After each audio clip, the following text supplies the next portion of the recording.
What is up, my lifted legends? It's your boy Adrian here, bringing you guys another Dayz video here today, and I want to thank all you guys ahead of time. We are on the road to 3K right now. We're only a few subs off, and I just want to say thank you once again, guys. You guys have been smashing it ever since Dayz came out, so I definitely have to push more on the content that I'm putting out for you guys. So I am starting to work more for quality over quantity, and you guys will see that in the near future. But that is not why you guys are here today. Let's go ahead and jump into today's video, which is the top 5 craftable items in Dayz. Now, these craftable items are very helpful. I definitely think all these are well needed. Things I use every single time that I play the game that I know a lot of you guys may have questions about on how to make and such. So I've decided to compile a list of craftable items that could really help you guys out. So starting off with item number 1. For the fresh spawns in specific, I know this is something that is major for you guys. As far as cooking food goes, I know a lot of you guys have questions. You'll probably kill a chicken and skin it here and there, and you have leftover food that you want to cook. So what it takes to actually build a campfire is stick and short rags. Well, not short rags, a short stick and some rags. Or you could use a piece of tree bark and a short stick, either or. If you choose to use that, the piece of bark and the short stick, what you would have to do is you would have to click R2 one time to switch to the next item, and then what you would want to do is then go ahead and make the item. But how you would go about crafting the item is in your inventory. What you want to do is you want to move the short sticks to your hands, and in your inventory go over to the rags and press circle to combine. And once you do that, once you come out of the menu, you will hold R2 and then you will start crafting the item.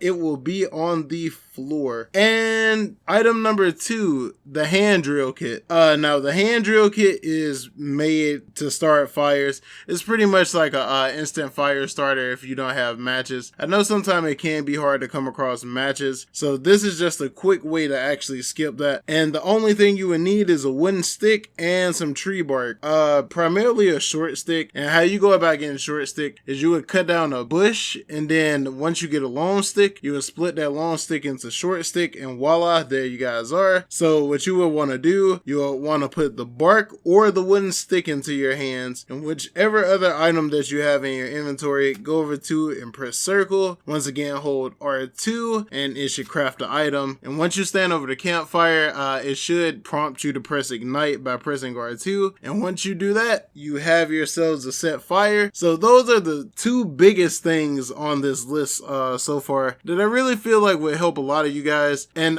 just a bonus for you guys that want to cook your chicken or whatever kind of steaks you have, when you cut down a bush and get a long stick, what you will want to do is go into your inventory and press triangle to equip the chicken to the stick, so then you can roast it over the fire, and you guys have yourselves a meal. Now you don't have to worry about dying. I really think cooking animal food like the steaks and whatnot is a lot better for your health as far as like your cores go. I don't know, canned foods are good, but I definitely feel like you actually cooking the food is a lot better. Let me know in the comment section, guys, if you have any clue on that, because I've just been wondering. I haven't really tested it too much yet, but I definitely want to run some tests on that to see if canned foods are better, or if you cook actual food, would it be better. There's millions of food, not millions, there's multiple different types of foods to actually cook in the game, so definitely be on the lookout for that. But we're moving on to the craftable item number 3, sorry about that, guys, and that is a torch. And that is for you guys that's trying to travel through the dark. I don't really travel through the dark in game very much, but when I do like to craft torches. That's kind of helpful if I don't have a headlamp or a flashlight. And how you craft a torch is with a short stick and rags, and that equals out to actually having a torch. And if it doesn't pop up, if it pops up fire, you know, you just click R2, because it also makes that item too.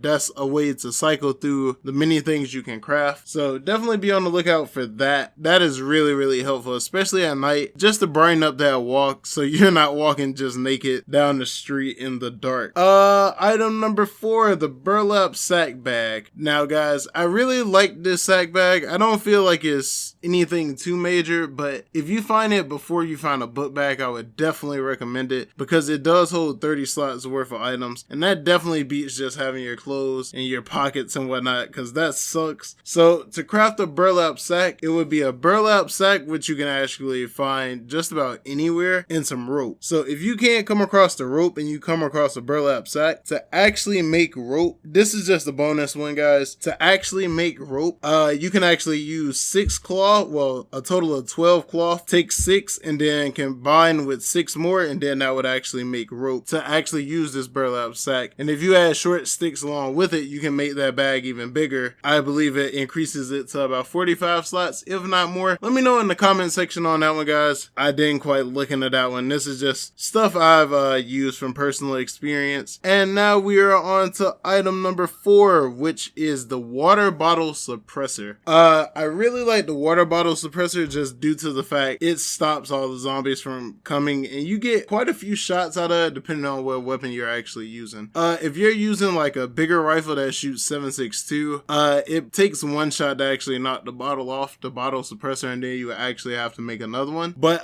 with a rifle such as the M4, you could probably get about 4 to 5 shots off typically before it pops off. And I really like that because, dude, I don't know what it is about the PS4 version of the game, but when zombies hear gunshots, it turns into World War Z. It is outlandish, and I don't know, dude. I've heard from tons of PC players that the zombies on PlayStation are way more overpowered than what they are on PC. So definitely be sure to use the water bottle suppressor. Only thing you would need is duct tape and a water bottle. And if you guys didn't know from the last video, I know a couple of you guys actually asked me how to do the duct tape glitch. Pretty much what you would do is you would use the duct tape, just keep putting it on, just keep binding it and then breaking it, and then eventually it resets itself once it gets down to the ending of the roll of duct tape, and then it'll restart. And that's pretty much the duct tape glitch for any of you guys that wanted to know. There you are, you guys are welcome. But definitely make sure you use that water bottle suppressor. Put that to good use, because for some odd reason it is kind of harder to find suppressors in this game. I kind of struggle finding ones for typically AKs, but the M4 I don't really have a problem with, but definitely use that. And my 5th craftable item, which is an armband. And I really like the armband because it helps you decipher where, well, who's your teammates, more or less. Because if y'all walk into a city and y'all actually have them on, if your team has on orange, if your friend has on orange, you actually know that's him. You're not sitting there screaming to the top of your lungs, there's a guy in the middle of the city, I need you to jump, and all this whatnot. Typically it's your teammate once you actually see that, but there aren't very many colors to choose from, so there is a chance it couldn't be your teammate. But it's definitely a great way to distinguish well, try to distinguish who's your teammate and who's not. But what you would need is some sort of raincoat or rags and a blade, and you can create a armband. Any kind of blade, long as it's like a kitchen blade, a stone blade, any kind of blade really, and a raincoat or rags. Depending on the raincoat, you would be able to switch out the colors. I know there's orange, white, blue, red. There's quite a few different colors, so you guys can experiment around with it. But if you use the white rags, obviously it's going to be the color of white. And yeah, that's about it, guys. That's all the ones I have for you guys today. So hopefully you guys found these craftable items very useful. If you guys have any other items you guys figured out how to craft that you guys feel as if would be something major to someone's learning, definitely feel free to drop them in the comments, and I will cover them in a future video, because I definitely want to help everybody out. I want to equal out the playing field, so we're not just a bunch of scrubs on PlayStation. I'm not saying everyone's a scrub, but we do have some console ways. That's all I'm getting at here. But hopefully you guys did enjoy the video. If you guys did, definitely don't forget to hit the like button and that sub button, because you guys are smashing it this month and we're almost at 3K. And I'll catch you guys in the next video. Peace.